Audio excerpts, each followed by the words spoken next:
anak na lumaki sa larawan, asawang sanay ng mag-isang lumalaban.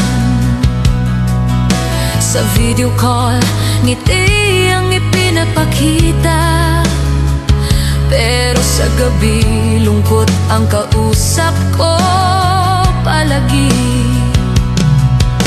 Hindi madali ang maging matatag kapag ang kalaban